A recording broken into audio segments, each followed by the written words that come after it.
welcome to the Q&A. Thank you all for joining us. Today I'm going to be interviewing, people are going to be interviewing me today actually, asking me different questions that they want answered and all this other stuff. So this is, I'll let him introduce himself, and he's going to be the first interviewer in this video. Hey, I'm Robert Jensen. I'm his cousin. Awesome. I have no other qualifications. Alright, are you ready to ask your questions? Sure. Alright, let's get right in. Okay, question 1. Why did you start this channel? Did you have the idea for a long time before creating it, or did you start it soon after?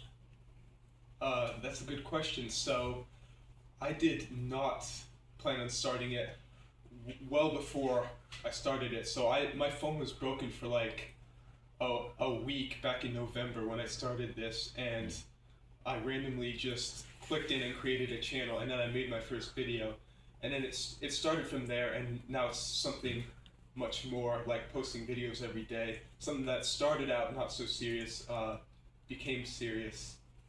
If that answers the whole question. Yeah, I I don't really have anything following up. Yeah. Basically everything. Okay, 2. How has Christianity affected your life, morals, community, etc.?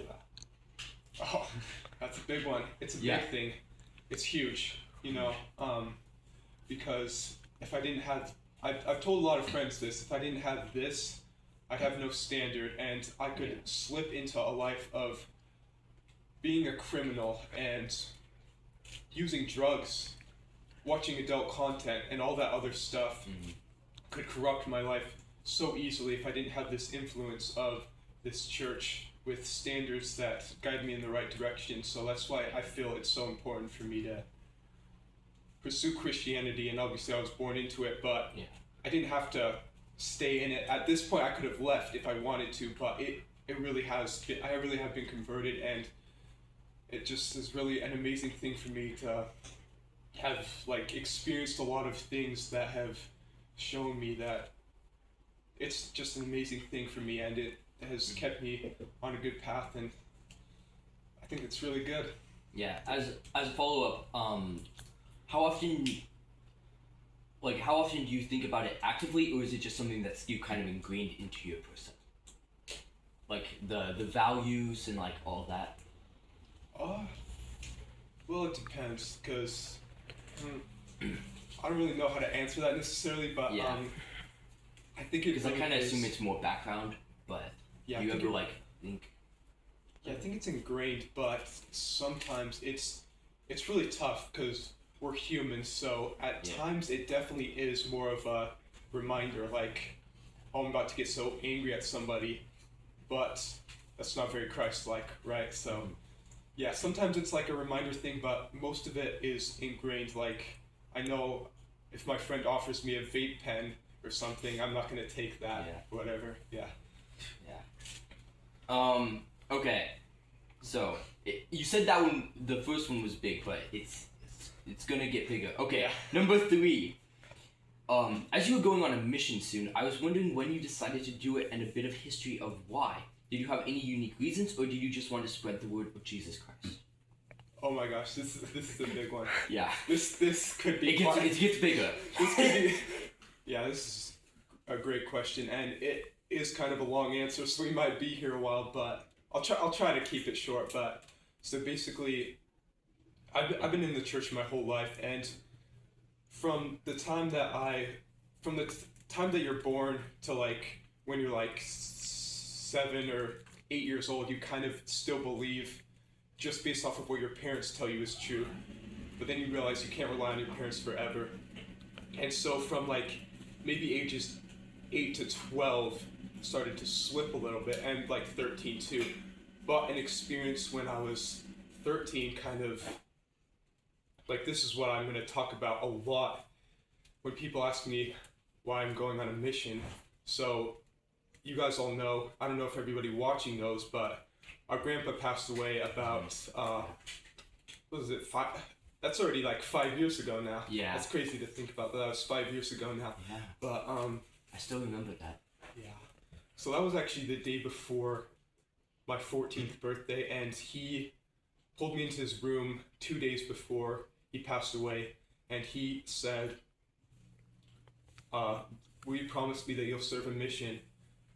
And I did say yes. And I know if it ended there, then maybe I wouldn't have fully cemented myself to serve a mission, because just promising him that isn't really a promise to myself and a promise to God.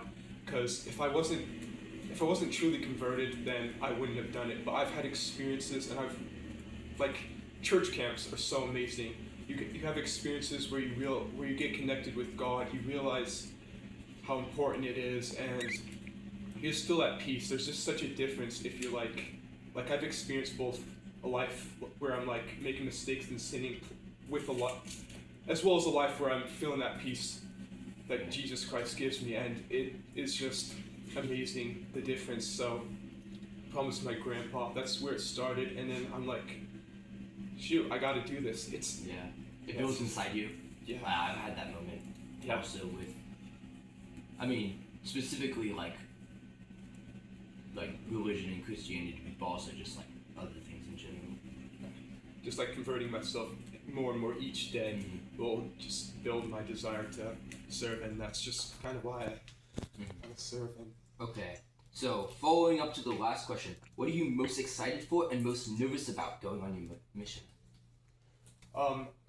Yeah, that's a wonderful question. So I am really excited to teach the gospel. I always say this: teach the gospel, help people find the love of Jesus Christ, the peace of Jesus Christ that I feel, and that's what I say a lot. But the thing I'm most nervous for is also kind of like not being able to do that, but not having enough knowledge to be able to, like, it's overwhelming.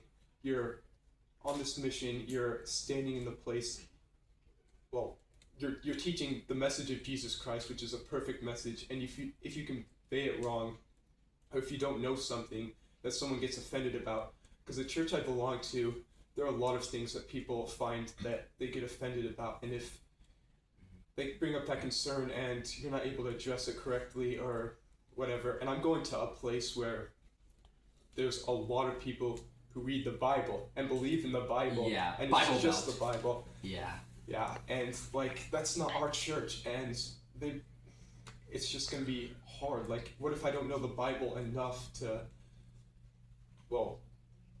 argue? Yeah. Well, not argue, because But we like- don't really argue, but like, argue as in like philosophy arguing, not like I'm gonna yell at you arguing. yeah. And that's like something I thought about, because I was in the temple one day, and one of the workers told me I need to learn the Bible really well, because so we believe in the Bible. And wait, hold on, what was the question again? I'm kind of getting way off. It was it was what are you most excited about and most nervous about? So this kind of goes into that, right? Yeah. Because like there's going to be people I encounter who know the Bible way better than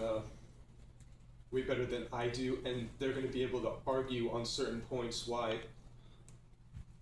most people who believe in the Bible, I believe in the Trinity, which means what is it?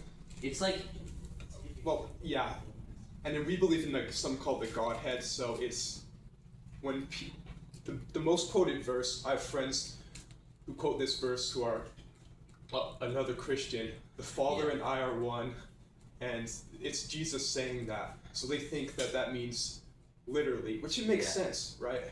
But for that to be literal, but in my mind it makes more sense for that to be figurative, which is what we believe, because Jesus spoke in riddles and in figurative speech a lot, and so I just like hope that I can convey the message and make it look good and like just represent Jesus Christ well. Is just like I'm nervous that I'm not going to be able to do that. If that's a long way of saying that. I've been raised very not very, but fairly laxly in terms of religion. So that's also one of those things where I'm like, when I mention I'm Christian, people are like, oh, so you know about the Bible, and I'm like, I'm not so sure. Yeah. Okay. And so, related to that, we're both Christian, but you're from the LDS Church, and I'm from the Catholic Church. So I basically want you to give me a quick pitch for the Church of Latter-day Saints from the perspective of me being a non-Mormon Christian. Right, so basically, if I come to your door and you say, you're willing to talk to me, and you say you're Catholic, so the big difference that you might be pointing out is, wait, what do Catholics believe? Isn't it like, don't you guys believe in the Trinity too? And Trinity. Yeah, the Trinity. So I'm not an expert, as I mentioned, but... So the big thing you're going to be talking to me about is the Trinity, and I'm going to explain how... I'm going to try to explain, we're going to have a friendly conversation, hopefully, about how I can explain why I believe in the Godhead, and you can say why you believe in the Trinity, and we can both, like, maybe agree that that makes sense. Like, maybe I'm not going to be converting you because you believe you're Catholic, and I'm Church of Jesus Christ of Latter-day Saints, so maybe I'm not going to convert you to belief, but I'm going to explain my beliefs, and you're going to hopefully come out with a different perspective, and I may have a different perspective of what you believe too. So it's like having these conversations like between churches to unite us all as one within the body of Jesus Christ, I guess, is like, and like, I don't know if that answers the question, but like... It doesn't fully, but I like where you've been with it. Yeah, because I like that kind of arguing, debating to try to like understand things and get new perspectives, so yeah. I think you hit something more important than what I was asking. Yeah. Okay. This last one's really heavy. And it's also very long. So, for a more opinionated and, dare I say, political question, what is your opinion on the growing strength and popularity of Christian nationalism in the United States? In particular, many people talk about the effects on the government, but I have thought a lot more about how it affects the way people think about and talk about Christianity. What do you think are the main effects? Your opinions? Do you have any particular gripes with how this ideology is affecting people's opinions about the religion? I didn't warn you about this question, so I'm kind of throwing you in there, but... Yeah, so, like, I believe what you're asking is, like, maybe the basic gist, like, how does Christianity affect, like, the modern world and the rest of the world, if I'm understanding? Yeah, well, particularly, like, the rise in, like, Christian nationalism of people who are, like, particularly evangelical, like, Protestantism, where they're, like, really into Christianity, and, like, it's playing a lot of sway in the government, and so a lot of people have different opinions with some people who, like, are into the same, like, political concepts they're talking about, or, like, trying to, like, join the church more, but some people who are, like, but some people also who see all this and see a lot of, like, people representing themselves as Christians, but also taking a lot of political power, are, like, it paints a bad view of Christianity in their mind, so I was wondering if you, like, have a lot of opinions about, like, how that's affecting, like, how particularly people who aren't Christian think about Christianity. Because I've thought a lot about this, but I don't know if you have. No, I haven't really thought a lot about that, but, like, so if you're seeing, so you're saying, like, what do I think about how them seeing Christians taking power, political power, acting politically, and then acting as Christians and like, swaying Christian values. Yeah, like taking the identity of Christianity and using that as a way to, like, increase their political power and stuff, and, like, how it's changing people's perspectives about Christianity, of, like, because more and more you hear people talk about how Christians are really, like, power hungry and stuff, and how it's, like, one of those things where it's, like, it's not really representative of the whole group, but it's the most vocal ones. Yeah.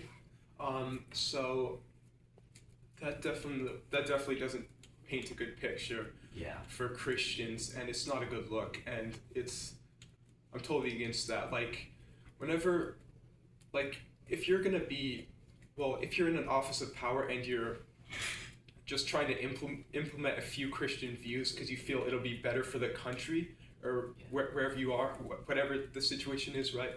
And that's good. Like, if you think it'll help the country overall, like, trying to implement, like, an example of that would be trying to implement the love of Jesus Christ into the rest of the world, and trying to help people understand why it's important to love people around us like Jesus did, if they're trying to like implement something like that where like they think it'd be a positive impact for everybody, then that's pretty good. But if it's like, it's just bad luck if it's just for try to use Christianity to get more power, Yeah. and it's It's like, I'm Christian, you're Christian, vote for me.